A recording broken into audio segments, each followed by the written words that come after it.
And we are recording, so I'm going to go ahead and hop to it because I know we have a very, very full presentation today for everybody who's joining us. And for those who may be watching this later, welcome, welcome everyone to, I believe this is part 3.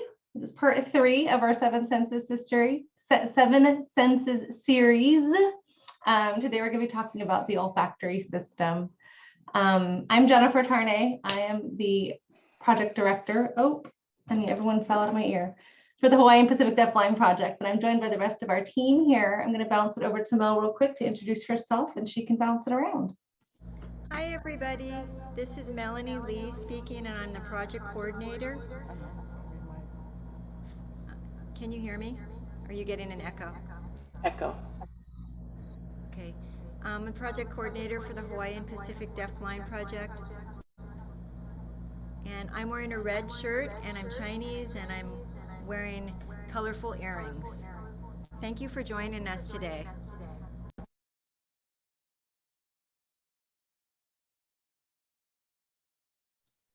Roz, did you want to go ahead and introduce yourself? Hi, I'm Roz Kia. I'm on the project. Thank you so much for coming. Ginger? Hi, I'm Ginger Knowles. I am the Family Support Specialist. Thank you for coming today. All righty. And since Melanie reminded me to visually describe myself, Jennifer Tarnay, I am in my early 40s. I'm a female with dark brown hair, bangs, glasses, and a black V-neck shirt with some koa wood earrings and a moon-shaped necklace on today. We're going to start off today by sharing a presentation that we have for you by Julie Mayer, who's from the California Deafblind Services Project. She's one of our colleagues from another project in the network. She's going to be giving us an introduction on the olfactory system, which is our sense of smell. And she's going to be talking about the importance of smell and how we use it to gather information. She's also going to explain how we can use different scents to enhance the interactions we have when we're working with children with hearing loss and vision loss. So here we go. Hi, everyone. I'm Julie Meyer. I work for the California Deafblind Services Project. We're the state project in California, and I'm thrilled to have been invited by the team here in Hawaii to talk about another one of the senses. Your team is just fantastic here in Hawaii, and I'm just very happy to do anything for them. And I get to talk about one of those senses that doesn't get a lot of attention, and that's the sense of smell. So on this title page, there's a photograph of a young woman who has her nose deeply buried in a bouquet of lavender. So that's just to whet our appetite. I bet you're all smelling lavender now just because you've seen a photo and heard it mentioned.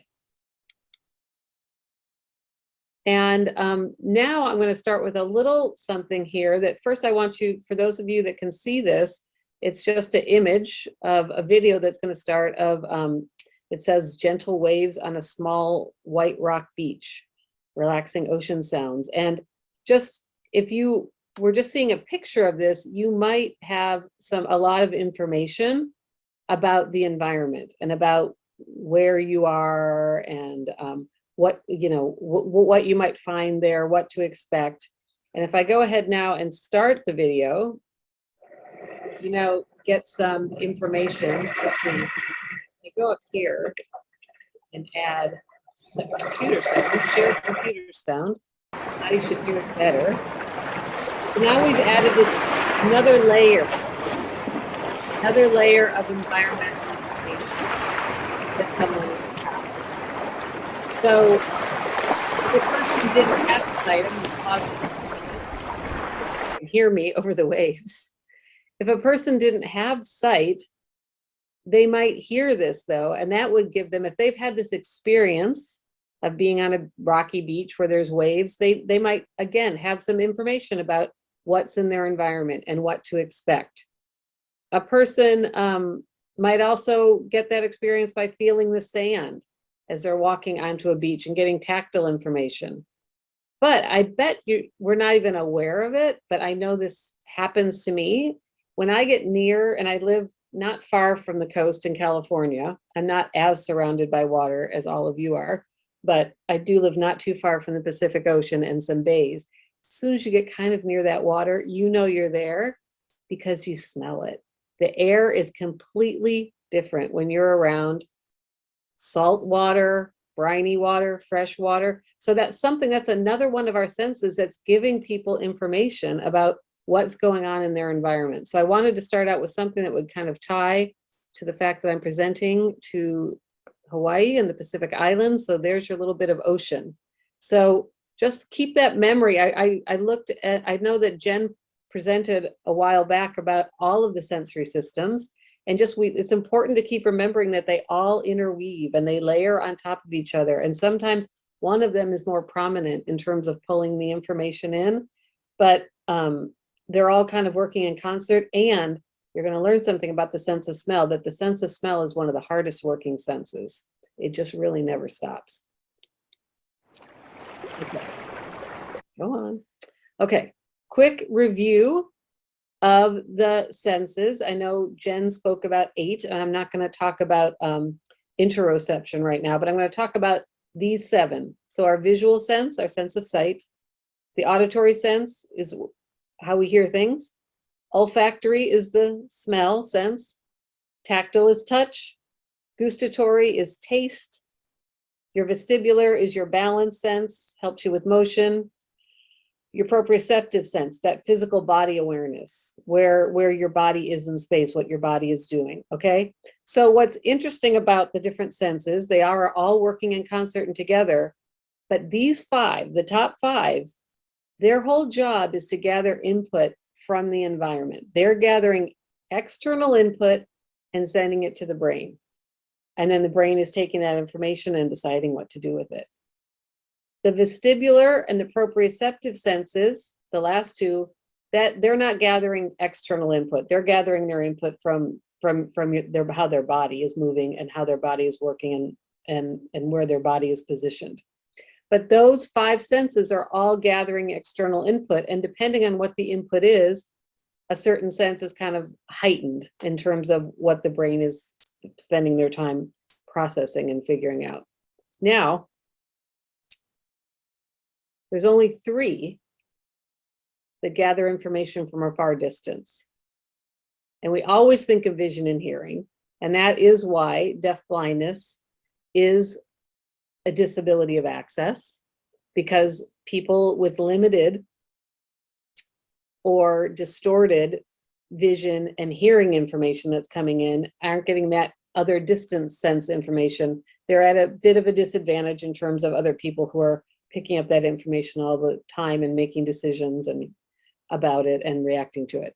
But the olfactory sense is the other one that you don't, it doesn't have to be right next to you. You don't have to be touching it. It doesn't have to be something that's going right into your nose. We can smell smoke from a far distance. You can smell when you're getting closer to ocean water. You can smell different scents if you're walking through a garden area, or if you're walking down an area in town where there's a lot of different restaurants and things like that. You can sense when a different person comes into a room. You can sense when there's exhaust from a bus. So it's giving you information about things that are outside of what you can touch and what you can taste and what is physically on your body. So important to remember that too about smell.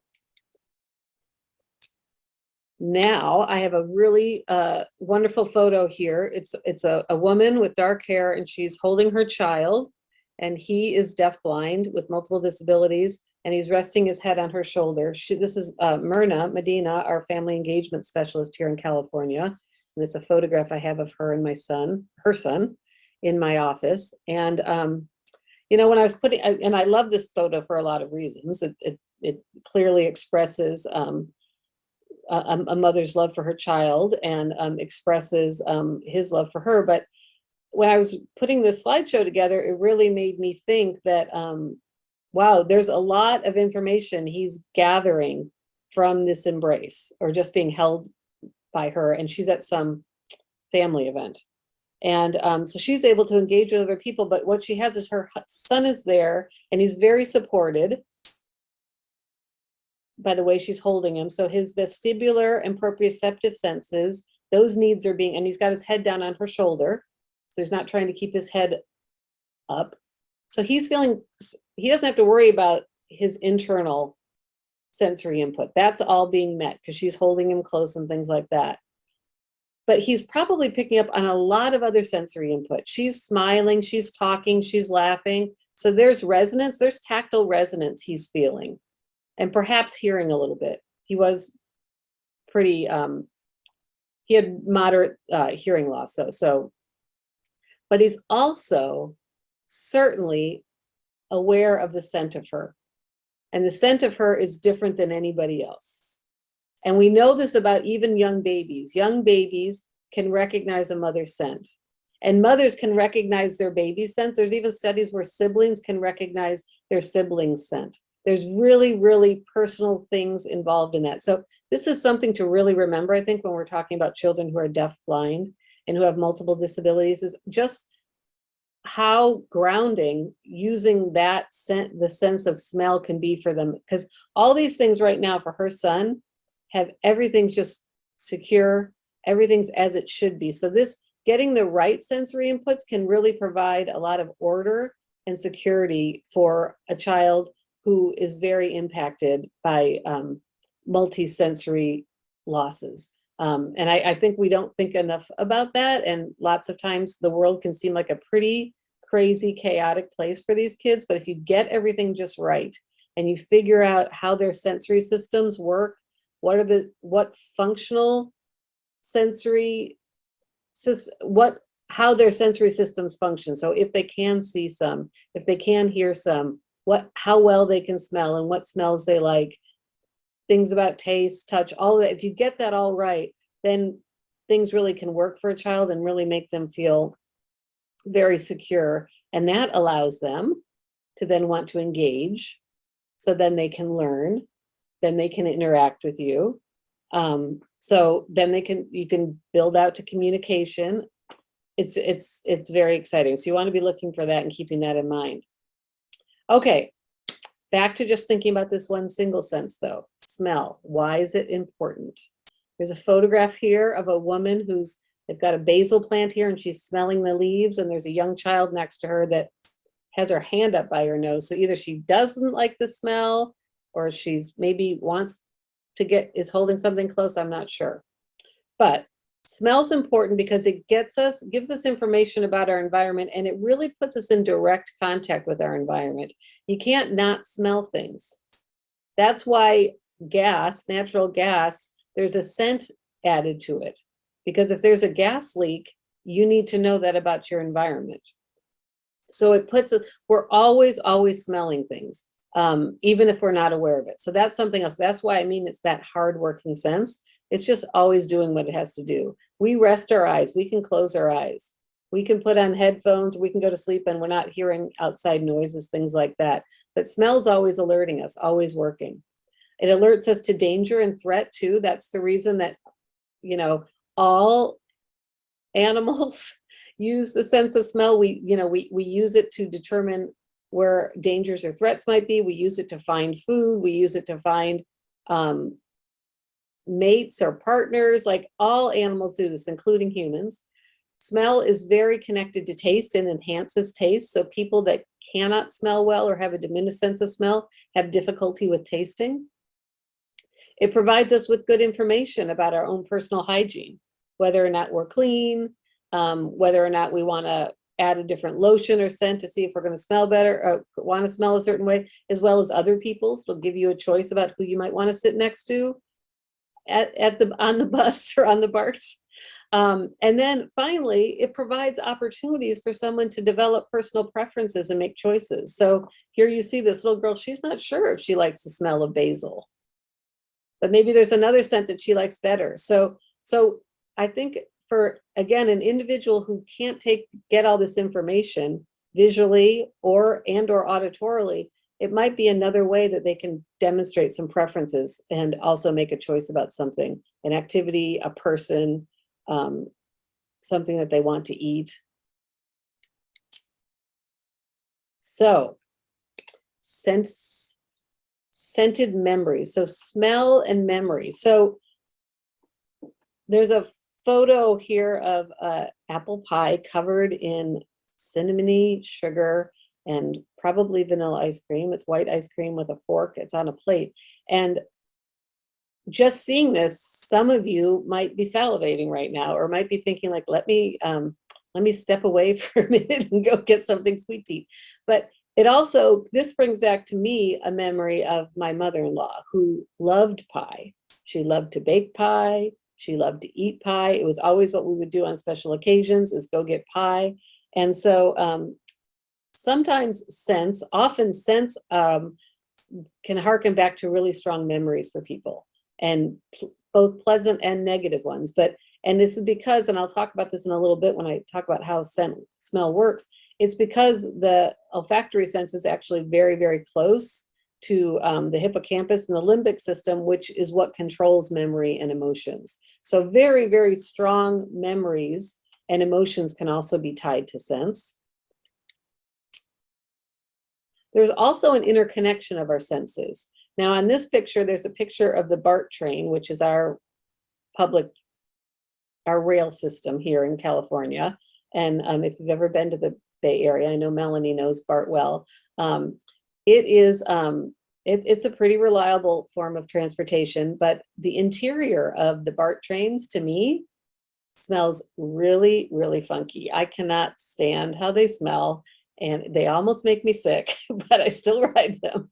But I tell you, if I see a BART train, or if I hear it, so I'll be driving in my car or walking along somewhere and I'll hear a BART train and I instantly can smell the interior of the BART cars. And I just, for a second, there's just a little kind of gag reflex that I have. And I was talking to my friend David Brown, and I'm going to mention him later about it. And he said, absolutely. I said, is that weird that I can actually smell the interior of the BART train just by hearing it? He goes, it makes perfect sense. Our senses are connected in those ways. If it's a strong enough scent memory. So it's something that's really, it's personal to all people, but to me, just hearing BART or seeing a picture of BART just brings it right back. So that's something else to consider for students or children that you're working with, that just hearing other sounds or seeing something could bring up a really strong scent memory, smell memory. And then finally, scents mark places, they mark occasions. So there's a photograph here of a young man who's covered in leis, both head all the way down his chest. And and I know all of you in Hawaii and the Pacific Islands, this is one way that you really do mark occasions and celebrate things, but also welcome people. And it's beautiful. It's something that's part of your local culture. It's taking things that are part of your local environment, like all the beautiful flowers, and using them to convey a message. But also it might be for people that are visiting Hawaii, could be something that's marking a place. Like I remember the time I went to Hawaii and I was given a lei, or I remember the time I graduated and I was given this really beautiful lei from someone in my family. So scents can also be something that can be used to help a child who can't see or hear well or has multiple disabilities really mark something. So whether it's a particular place that they go, a particular part of a routine, a particular occasion in their life. So remember that too, because it really, because it's so strongly tied to memory and forming those memories, it really can be probably many times for children, a more effective tool than just a tactile object that they feel that doesn't have a scent attached to it, or just a particular tactile sign that you might use, or things like that, or a picture card. A scented real object, something like that they use, just forms this very strong memory that actually can be a really, really important marker that helps them build understanding and concepts. Okay, so on this page is a drawing of the olfactory system, and it just to kind of give you a visual of it, we all often think that we smell through our nose, but actually the nose is just in the same way that our outer ears and our eyes are just a way, it's a delivery system to get the information to the right place. So the nose just When you inhale or when you sniff deeply, you pull in these aromatic substances, and there's the molecules then, travel up your nasal passage, high up into your nasal cavity, and up there in the upper reaches is the olfactory bulb. And this is in here, and it's just about the size of a postage stamp, the area that has these olfactory neurons.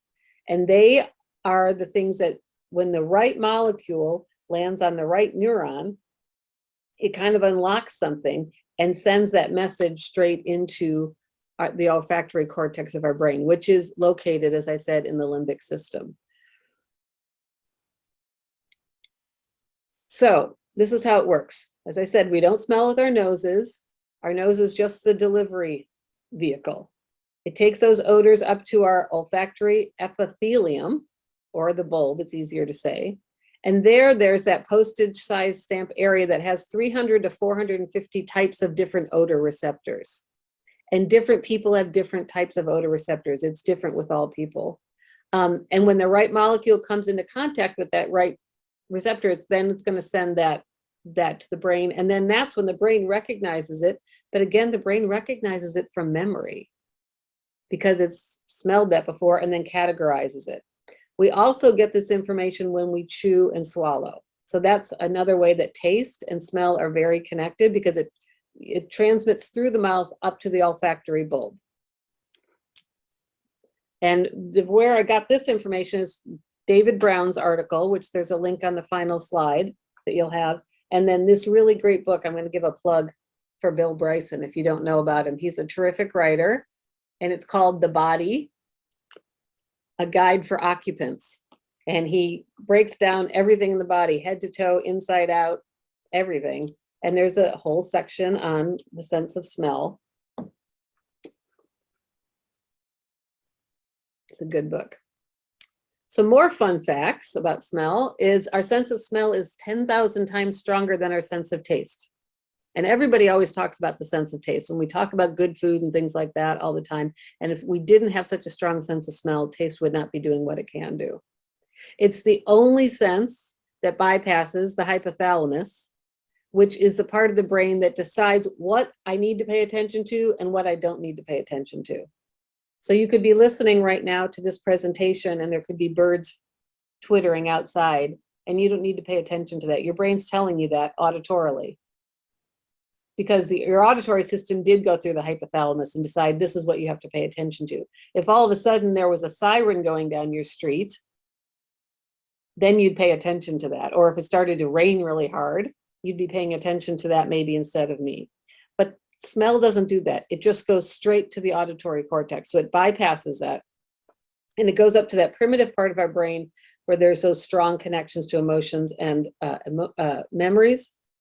Smell also is one of the first senses to develop in the fetus. Smell and taste are very, very early, develop very early in development of the fetus. And so babies are just inhaling and ingesting amniotic fluid all this time while they're in their while they're developing inside the person's body. And then when they're born, they actually have a pretty well developed and discerning sense of smell. So right away they learn to associate the smell of their mother. They have facial expressions to aversive or strong smells like rotten fish or sour eggs, things like that. So it's really one of the first senses that's well developed in a baby. After puberty, females have better sense of smell than males. We don't know why, they just do. But as with taste, smell declines. So after the age of 40, your smell starts to decline. And people that are 80 and older, 80% of those people say that they can't smell things like they used to. So it is something that declines. It also can be affected by a head injury or other brain-based diseases. It's one of an early warning sign for Alzheimer's disease can be losing that sense of smell. So there's a lot of things connected there. Okay, and then I mentioned earlier that smells and scents vary from person to person. So you might be aware that some people can smell certain smells. Like I know some people, when they eat asparagus and then they go use the restroom, there's a certain odor that they smell. There's other people that just don't smell it. And that's because the receptors and the ways that they interact with molecules are different from people to people. There's a photograph here of a coconut.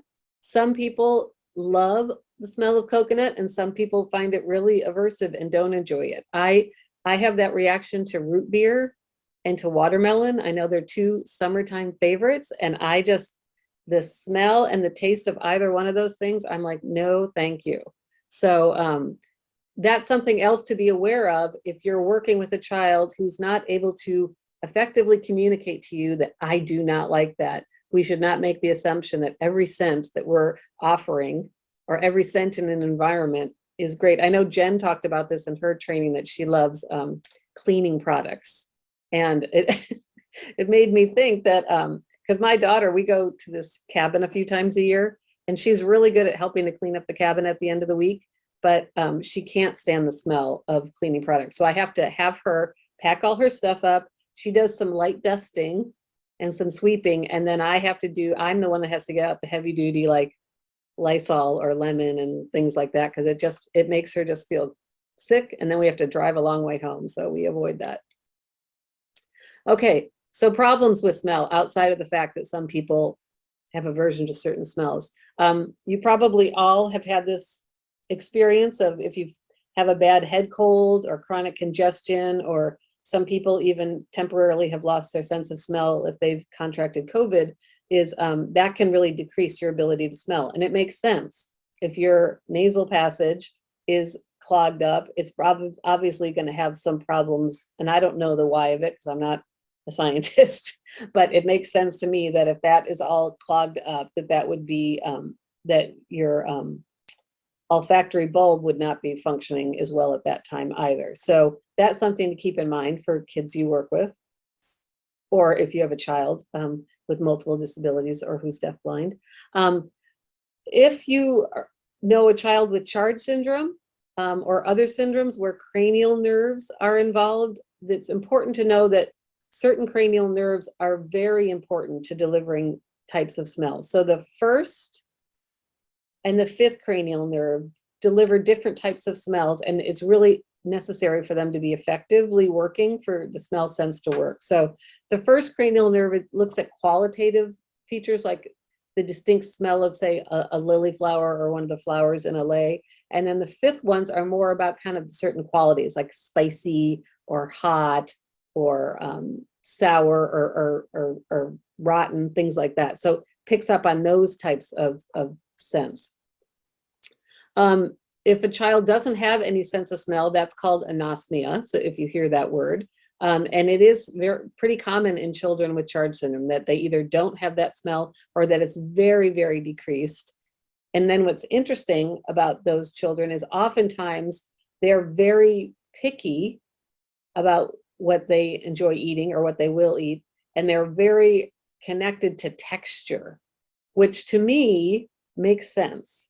If you didn't really have a strong sense of smell, so you're picking up on some of those other features of it, what might be most important to you is, the texture of it. Is it crunchy? Is it hard? Is it soft? Are there, is it kind of an in-between, like there's crunchy things inside the soft? And really picking up on what that other feeling is in your mouth besides just the taste and the smell. So there can be eating problems if there's a diminished sense of smell. And then going back to that very first slide I showed of the ocean, or if you think about some of the other slides I showed of pictures of things, a lack of information can be one of the big problems with smell. If you think about the fact that we can smell something, but then so say the apple pie, and then we look around to see where it is.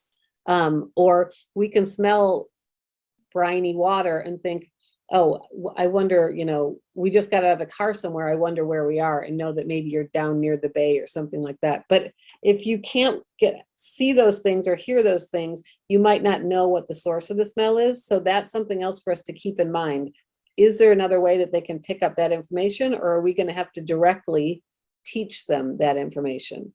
And then finally, and this one's really important to keep in mind, is negative memories associated with the smell. So I talked about how memories are so closely tied to smell, but negative memories, you have to be aware of what those are. And that is going to take some observation of the child, but also a lot of discussion with people who know the child well. So if a child has spent a lot of time going to the doctor or spending time in the hospital, there might be particular smells that are really, really not good for them. If a child maybe had a bad experience in a particular class or setting somewhere where they were, that something bad happened and that setting had like some kind of certain scent to it, like me even a good scent, like someone has scented candles or some kind of scent thing going on, but if something negative happened there, that might trigger something in a person. So just be aware if someone has a reaction to a smell that you don't think should be a bad reaction, it could be based on a memory that they had.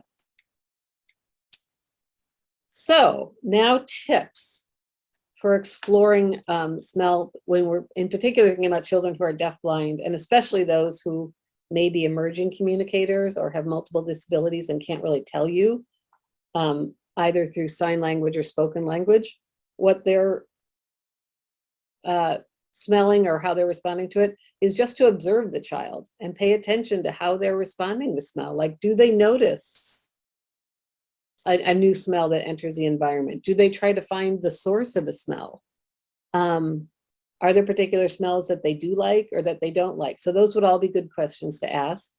And then because they aren't possibly going to be able to use their vision and hearing to help get information about where the smell might be, you might have to direct their attention to it. You might have to help them notice that different things smell different ways, or there's different scents or smells in different environments within different routines. So you may have to, if you're doing a cooking activity with them, you might help them not just feel the flour and the sugar or taste a little bit of it, but have them smell it. Sugar has a distinct smell. Flour does too. Butter, eggs, vanilla, all those things. So draw their attention to those different things, but also show them that can change. So having all those cooking products and then putting it into a mix and baking cookies comes out, and that doesn't taste like dry flour and raw butter and sugar anymore, or strong vanilla from a jar. It smells like a chocolate chip cookie. You might help a child understand how a garden smells differently before rain and after rain. You might point out particular soaps or shampoos that the child uses during a bathing routine, if it's the family who's doing this. So really think about the different routines that happen in the child's life, and think about not just what's the visual information that they're missing and we want to enhance, or the auditory or the tactile, but is there a scent or smell that's associated with this, and can we draw the child's attention to that? It's another thing that we learn incidentally, and incidental learning occurs in sighted and hearing children because they can see and hear. Everybody's going to smell unless you have some of those problems with smell, like anosmia or other things, but the smell is always going to be going and on, but without having the visual and the auditory ability to take in the other information to figure out what it is incidentally, someone's going to have to directly teach it. If you are going to introduce new smells, that should be done with care and caution. And I know you're going to hear from Karina later, and she's going to be talking about aromatherapy. So that would be a situation like that to really be thinking about. And some examples of it, activities I'm going to show you at the end here, a lot of them are about exploring smell and thinking about different materials you can set up and show children to help them learn to discriminate smells, or games you can play, or ways you can add smell to materials or routines or play. But think about, as you're introducing those, do that carefully and with caution with children. Again, not just kind of dumping it all in there all at once, and using that observation to be aware of how the child's reacting to it. All these tips are taken from this great article by my friend David, and which you'll have the link to at the end. But one thing that he points out that I think is really important and we don't think about is smells linger. So you can't just put it away and have that leave the room. The other day I took my daughter dropped her off at work, and she on the way there was eating some leftover fried rice, and then she left the bowl in the car. And I went home and I brought it into the house, of course. But an hour later, when I went out to my car still smelled like the fried rice that was in her car because I hadn't rolled down my windows. So smells linger. So you can't just put them away or turn them off like you do with a light. So you're going to want to think about that. And you're also going to want to think about other people in the environment. I know that Jen mentioned that too when she was talking about certain individuals who might be less sensitive to smell. So you might want to increase the smells. But that might be a problem for somebody else in the environment. So pay attention to that. And also pay attention that blending smells could be confusing or distracting to a child. So you might want to think about those. And then just be, as I said earlier, really aware of a child's sensitivities to it, because they might not be able to tell you if they don't like it. And finally, and why it's in red here, because, and this is, I say this for everything, about talking about kids who are emerging communicators who are deafblind, but we have to provide time, lots of time for the person to recognize that there's some information that their sensory system's taking in. So in this case, smell. So maybe you're putting some lotion on and then you're rubbing it on your hand and you want the child or their hand and you want them to smell it. Just then wait, just wait. Let them recognize it. Let them process that. It's okay. That's something I remember. I remember that smell, or that smells like my grandma's lotion. I like that's my grandma. And then they can plan their response, or their brain is going to plan the response that comes out, which is, a smile. I like this, or a turn away. I don't, or a swat away. So time.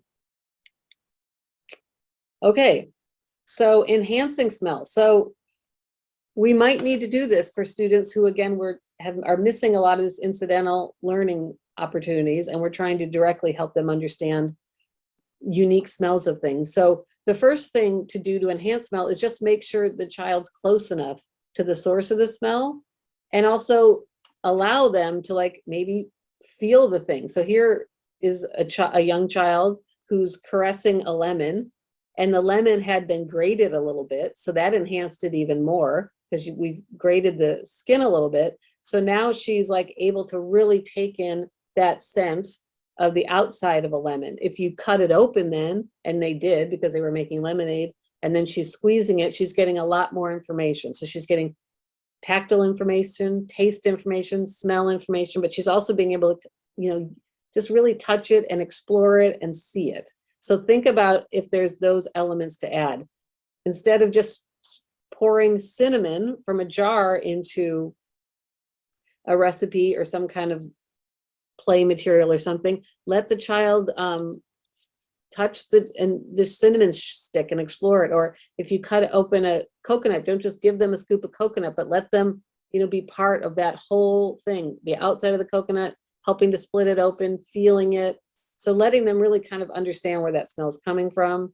Increasing the intensity of the smell if the child has that decrease, but again, being really observant. Limiting that number and types of smells. Again, because too many could be a distraction. And then as you'll be learning in the second part of this presentation that with Karina is that use of aromatherapy or essential oils can be really, really effective. But again, there's some really good guidelines in David's article, but there should be some care taken again with essential oils because they can be very, very strong, and you want to pay attention to someone's reaction to them and use them with some good guidelines. And there can, someone who knows a lot about aromatherapy would be someone good to consult on that. I just have a few more slides I want to share. These are just some potential activities that I've suggested to people. And I think it's best to kind of think about what's already occurring in the family's daily or weekly schedule or in your classroom schedule. So kind of how can we explore smell more within things that are already happening rather than having to add something different, or just enhancing that sense of smell or exploration of sense. So one is just following a recipe or a routine when you're preparing a meal or a snack or cooking and baking. So whether you're following a recipe or just a particular routine that you're doing for meals and snacks at home or cooking and baking, there's so many opportunities for smelling, and we're doing the smelling all the time. As I said, our nose is just not our nose is delivering. Our olfactory sense is just working, but we might not be paying attention to it because we know we're just taking that information in, but a child might really need to know what that is. So you might have to really directly teach what those scents are and smells are. Make scented Play-Doh, shaving cream, soaps, all those things are very, very fun. There's a great example here. There's a photograph, and what they've done, oopsie, hold on. What they've done, and it's one of the links I have, is, oops, sorry, very sensitive mouse. Here we go. They have made Play-Doh, and they've added just fruit scents to the Play-Doh, so the child can explore different scents and also different colors. It's really pretty fun. Having a massage routine for a child, and using essential oils, going out on a nature walk and collecting different articles, and not just thinking about the tactile element, but what's the scent, what's the smell element to it. Go to a garden or a local market or your florist and help let the child explore that way too. And you combine the tactile, the visual, the auditory, but also the sense. And then remembering about scents that might identify a person. So I'll give you two quick stories. I knew a young woman, well, she's a young woman now. She was a student when I knew her, and she was completely blind. She used to have some vision, but and she was profoundly deaf, but then she lost her vision, and she went around the classroom and she identified people. She'd greet you and she'd just pick up your hand, sniff it, and if you were the person she was looking for, then that was great. She pulled you along, and if you weren't, she would just toss your hand to the side. She was very clear, like, no, you are not what I'm looking for, and especially if you were someone new. So I've met her on a day when I went out to work with her team with training. So she really didn't know me at all. And she thought maybe I was her paraeducator or intervener. She came up and smelled my hand and just tossed it way away. And then there's another young child I worked with their team recently, and I thought this was great. One of the team members was kind of into using essential oils and aromatherapy, and they were trying to figure out a way for this child who had cerebral visual impairment to be able to identify who she was early intervention when someone was going to come and work with her. And so they decided to get just those silk scarves, those ones that people toss up in the air, the really light ones. And there was different colors, and they put a different essential oil on each one. And then each one stood for one of the providers. She had like 5 providers that came and worked with her and her father. And that provider then, before they would come in with her, would put on some lotion or some oil that smelled like that. And so that's how they would greet her. So I don't know if that would work for every kid. That was the one team I saw try it, but it actually worked. She really did start to kind of anticipate who was coming and the activity that she'd be doing. So you can use it that way, perhaps. And then on this slide, what you have are just I was asked to maybe think of some activities that you could try. So what you'll see here are just links, and I'm not going to go click on them now and open them, but I do have some of them open, so I'll show you really quick. But there's all kinds of ideas. Some of these would possibly need to be adapted more, because a lot of these are just considering younger students, like preschoolers or just kids in general. Some are specific to thinking about kids with multiple disabilities, or paths to literacy. They were thinking about visual impairment. But let me just give you a sense real quick of some ideas. So each one, each one has a lot of ads on it, is what they have. But so you'll see on each one, there's just a number of different things, but one that looked really fun here was scratch and sniff watercolors. So here you have this, and someone describes it, and who knew that what you do is you go and get unsweetened Kool-Aid packets. So it doesn't have the sugar in it, but just the Kool-Aid packets, and you put that powder just with a little bit of water, 2 teaspoons of water, and then you've got these different colors, and you make this rainbow, and then if you scratch it after it dries, you can smell that. So that's pretty kind of fun. I thought. This one, this one had shaving cream activities, again, more cinnamon finger painting. So it was that same idea of adding cinnamon to the painting when it's still wet. And then the children can kind of scratch it and get that cinnamon smell. But there's a lot of different things, setting up sensory stations. This one was tea bag. I guess you get different types of herbal teas that might have different colors, and you can paint with that. So kind of a fun idea. So there's some things there. This one I thought looked fun and could be really interesting for a child who's maybe into active learning or exploration, but it's, they took popcorn kernels and white beans and then added peppermint oil and just made this sensory bin that someone could explore with. So they're getting that tactile sense, but they're also getting, maybe if you do this at Christmas time or if it is a preferred scent, that strong mint scent, then you've got this scent. So exploring scents that way. So this is an example of adding an artificial scent to a situation. So, and for some kids that could be really fun, and it could be something you could do seasonally and have different, like there was another one that was called pumpkin spice or pumpkin pie painting or art. So you could do things different seasonally. And then finally, here's that recipe for the Play-Doh. So, and as you can see, they just, you make this homemade Play-Doh that you can make in 4 minutes apparently. And then you just add these different lemon to it with lemon peel or lime and lime juice, berries, oranges, or coconut. So, and if I go back to my slideshow now, the last page is just gonna, you see the link to this great article by David. It was written quite some time ago, but I still think it's just fantastic. And then the Bill Bryson book. And then I did take a little bit from the Charge Syndrome book. And they've got a whole chapter on the olfactory sense. So I really appreciated having a chance to present with you today. And if you have any questions, feel free to contact me, and the Hawaii Deafblind Project can let you know how to do that. So mahalo. Thank you.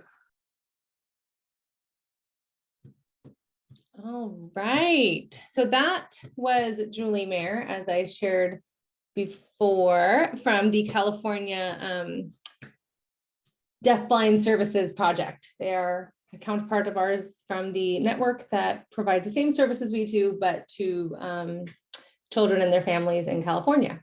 So if you have any questions that came up for you while you're watching that you maybe want to ask Julie, she isn't here with us today, but if you want to go ahead and pop it in the chat box, we will compile those and we will pass them along to her. And then we can get back to you guys about any answers she might have. Up next, we have Karina Leong, who is an aromatherapist and a mom to Miss Zadie. She's going to discuss with us some practical suggestions on using essential oils with her daughter. And there she is. Hi, can everyone see my presentation okay? For those who can see, okay. Hi, thank you. I'm so excited to be here. I did get married. So my name is Karina Mako Kalani, but as you can see on the screen, my email is still my first and previous last name, KarinaLeong@gmail.com. I am on social media. If you're on Instagram, feel free to add me. It is _peace_love_oils_. That's a lot, sorry. But yeah, hi, thank you. Thank you so much. I enjoyed that presentation from Julie, and I'm going to be talking about aromatherapy with essential oils. I'm going to be sharing a lot. So if I'm moving too quickly, please just let me know. If you have questions, I am able to answer them while I'm presenting. So if you want to drop it in the chat, just go ahead and type your questions, or I can catch it at the end. Either way works for me. I use Zoom a lot, so I am very comfortable with it. So this is my daughter, Zadie. She makes 12 in October. I had to think about it because they get so old so quickly. She was born blind and partially deaf, which is why we are in this amazing program with all of you. When she was younger, she was in and out of the hospital a lot. She has a VP shunt in her brain, and it kept breaking, so we had to fix it a lot. It was a lot for her. And on top of that, like normal children who are young, she kept catching small colds. Her and my brother, her brother, my son, sorry, they are close in age, so they were always catching colds. And at that time, you know, doctors, they can't really do anything. They say, oh, just let them rest. It would just keep coming back. And I just felt helpless, right? We were in the hospital all the time. Now something as simple as a cold at home, I can't even manage that. It was so crazy. My friend gave me a sample of Breathe essential oil. It's doTERRA's respiratory blend. And you're all going to get a sample as well. And I'll talk a little bit more about that later. But it cleared up the congestion super quickly. It didn't come back for a while. And I was just amazed. So I knew at that point, I needed to know what else these oils could do for our family. And since then, I've just been hooked. Zadie, when Julie talked about her student who was a hand smeller, I thought of Zadie because she is the exact same way. She will check on you, decide if she wants you or not. So smell is important in our house. And we get a lot of different smells with the essential oils we use. And I'm going to just jump in and share how our whole family uses it and why.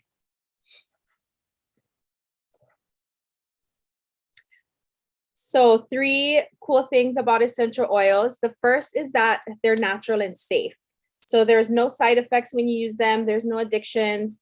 They're extracts from plants, and they're 50 to 70 times more powerful than herbs. doTERRA is certified pure tested grade, which is why I trust that specific brand for my family. It's so interesting if you have store-bought essential oils. The essential oil industry isn't regulated. So anybody can label any oil, say pure, potent, and they can be lying.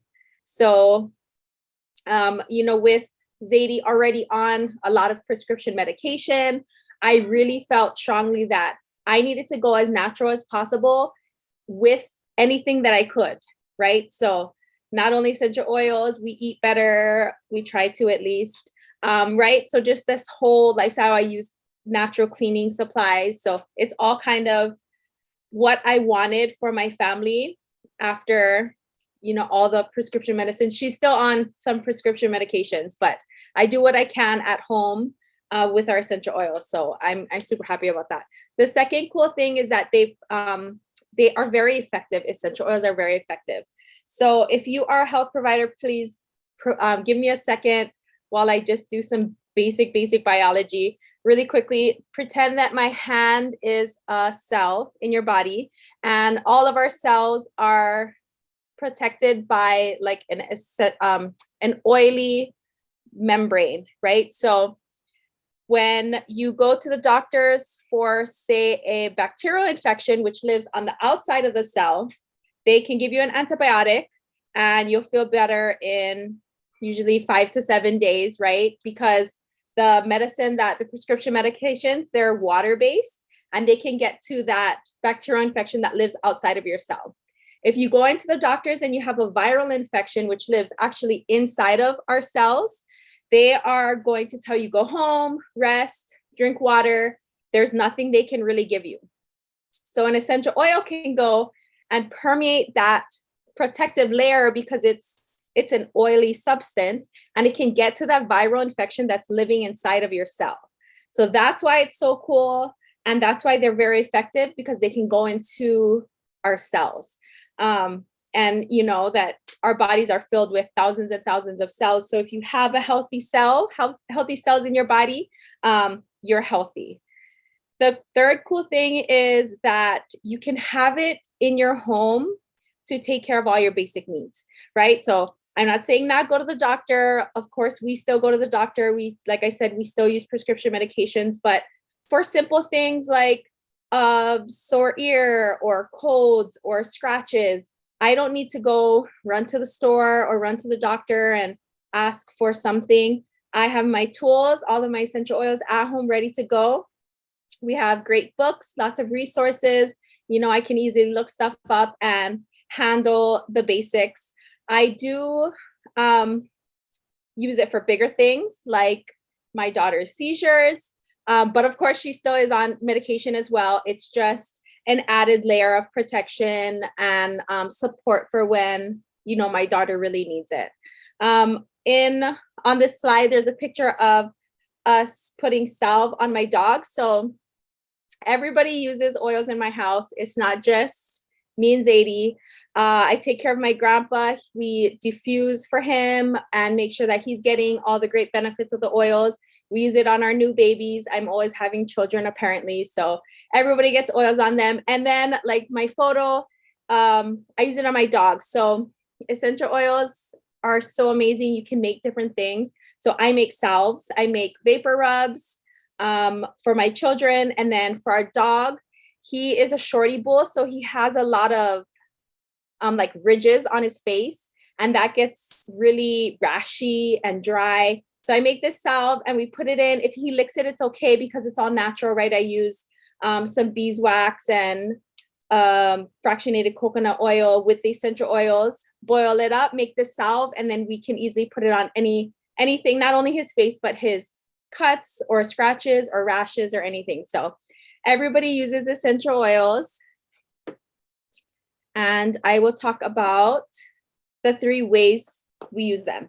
So the first is aromatically, and Julie did an amazing job of talking about how important the sense of smell is. So I don't have to do that. She did an amazing job, but basically just smelling the essential oil. So aromatherapy has been used for centuries. When inhaled, the scent molecules in the oils, it travels from the olfactory nerves directly to the brain, and it especially impacts the amygdala. So that's the emotional center of our brain. And as soon as you smell it, you're getting the benefits already. It's so quick. And you can do that by simply smelling it from the bottle. So everyone here is going to get samples in these little packets, and they're thin. My suggestion is like rip it open, and if you can, store it standing up if there's any left over so that you can use it again next time. But normally oils come in bottles, glass bottles. So just smelling it, I'm already getting the benefits just from smelling the oil. It's really that simple. You can put a drop or 2 in the palms of your hands and just inhale and just get a nice big whiff of it. Or you can use it in a diffuser. So there are a lot of diffusers, water diffusers out there that puffs the essential oils out into the air. So the cool thing is you can run it, 8 hours overnight while everyone's sleeping, and everyone's getting that benefit, whoever's in the room, right? Topically is how we apply it to target specific areas of the body. So if you have an upset stomach, you're going to put the oils on your stomach. If your shoulder hurts, the oils are going to go directly onto your shoulder. I always like to use a carrier oil or unscented lotion just for safety reasons. A lot of people have sensitive skin, right? So you want to just be very careful. These oils are very potent. The samples that I provided, they are already, they have a carrier oil in it, just so that I wanted it to be ready to go for everyone to use. So you don't have to worry about looking for a carrier oil or anything. You can just go ahead and use it straight from the packet. And then internally is just taking it internally, drop under your tongue, add it to food or water. And doTERRA sells a lot of pre-made supplements, so that's a great way too. Of course, I'm only talking about doTERRA when I am talking about internal use of essential oils, because our oils are tested and we have never failed a third-party test. So it's back to that, anyone can say whatever they want about essential oils, but we say it's pure and potent, but it's proven because it's tested. In the pictures, this is Zadie at the swimming pool. I also make a sunscreen out of the essential oils. And we just she loves the water. So we use it all the time. And it's tinted because white sunscreen sometimes doesn't rub in. We have darker skin, so we need that extra tinted color. The picture of the koala with the 2 glass bottles, that is our diffuser. That's in the kids' room. That's how we diffuse it for them, just to get all those great benefits. And then the picture on the bottom with the fruits and veggies in the sink, I use doTERRA products and oils to just sanitize all of our fruits and veggies. So even though we try to eat, local or organic, we like to make sure that everything's super clean, and the oils really, really do a good job cleaning all of our fruits and veggies. Okay, some more pictures of Zadie and some of her favorite must-haves. So the first picture is of her with Lavender and Tamer. So because she takes seizure medication and it's every single day, she does get constipated. So Tamer is doTERRA's children's stomach blend. So I'm provided a sample for DigestZen, which I'll talk about later, but this is the children's version. It smells really good, and it kind of helps her flow. I try not to use more medication to fix a problem that her first medication is giving her, right? So I use essential oils. She loves lavender. It's very calming. And she's smiling because she does love it. So I normally, for my older kids, I let them choose which oil they want. For Zadie, she doesn't really not like any oils. I haven't found anything where she like pushes it away or doesn't want it. My older kids, yes, they do. My other kids, I should say, she's the oldest. My other kids, they are picky about their oils, but Zadie's the easiest. Whatever I put, she's game for it. The next photo, she's using frankincense and rose. So those are the 2 oils that I use for seizure. They also are immune boosting, and they smell really good. They're very grounding, but physically, even though she's on seizure medication, she does still have breakthroughs. So we like to try to be consistent, use these oils, frankincense or rose, especially rose, every single day, just to make sure that we can limit the breakthroughs. And then if she does have a seizure, we would put it directly on the palms of her hands, bottoms of her feet, and it normally stops the seizure. So we are really happy that we found that little extra support for her, because once there's a seizure, I don't know how many other parents out there whose kids have seizures, but it's a long day of they're just tired, and you're trying to force liquid on them, and it's a big mess. So the shorter the seizure, the better for us. And for Zadie, she's happier if it's a short one. So we try to use the oils quickly and just to support her body as soon as she needs it. The next picture, it has a stronger roller. So sorry, I didn't say these rollers. doTERRA makes them. Let me find one. And they come ready to use with fractionated coconut oil in it. So with the kids, I love the rollers the most because it's ready to use. It's created for safety, right? So older people like my grandpa, he uses a roller. And then my little kids, I make sure they have rollers because if they're sensitive to it, the coconut oil will kind of help break it down a little bit and carry it. So Stronger is the children's immune boosting blend and sanitizer, of course, because there's germs everywhere. In that picture, I think she had a hospital, she had an ER visit. I think she had a seizure that day. So as soon as we got out, I was rolling the oils, spraying her, just kind of, sanitizing everything and boosting her immune system. I didn't want her to pick up anything extra, right? And then the last picture, she had a dental visit at Shriners. So same thing, she had her rose. Emotionally, and I forgot to say this, oils have physical benefits as well as emotional benefits.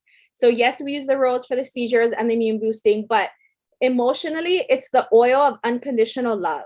So even though we're putting her under for her dental work, I knew that she remembers the hospital and remembers going under and remembers all her surgeries, right? Like it's painful, it's a lot.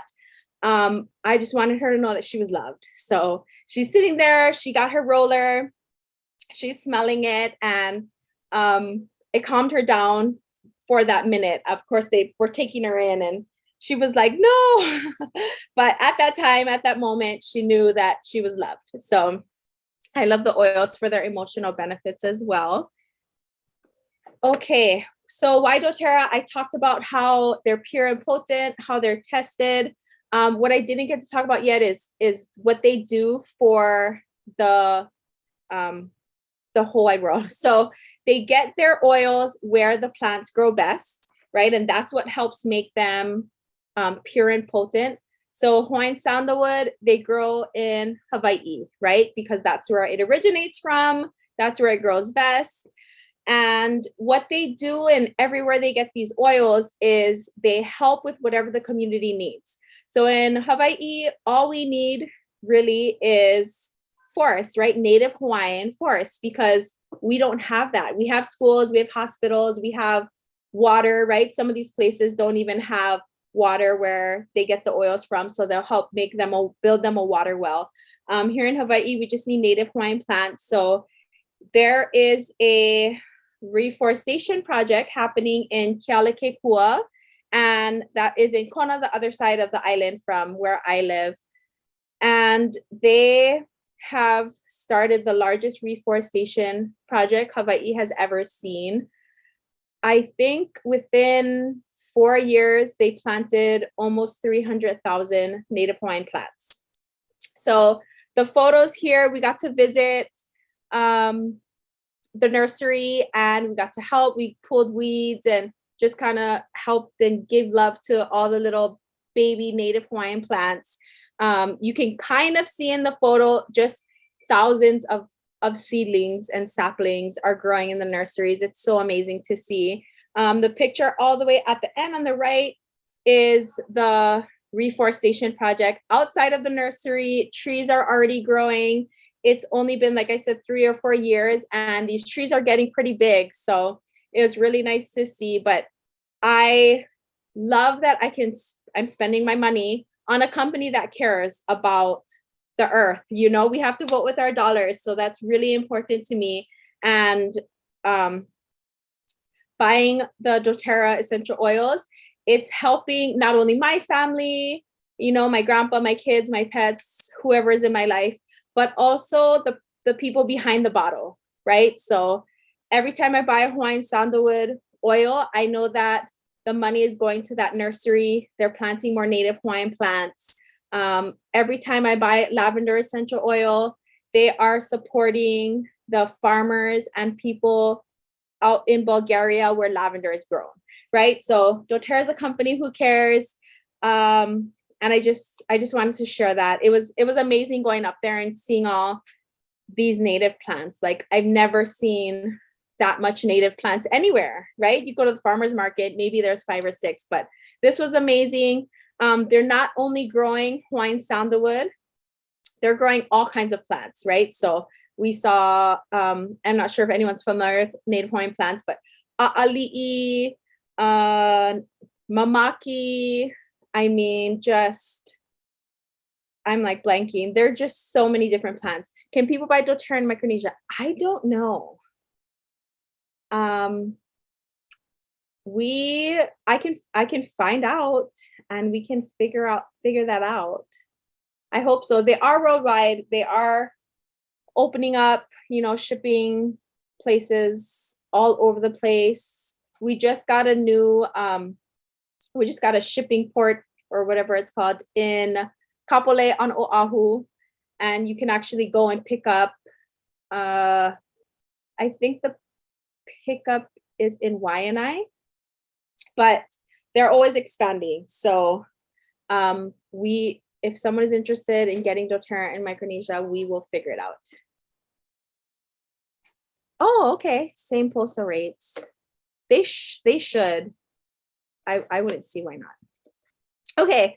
I think I'm going over time. I'm sorry. I'm not sure, but really quickly, I'm going to just talk about the samples that you will be getting as soon as they're ready. The first is DigestZen. It's that stomach blend.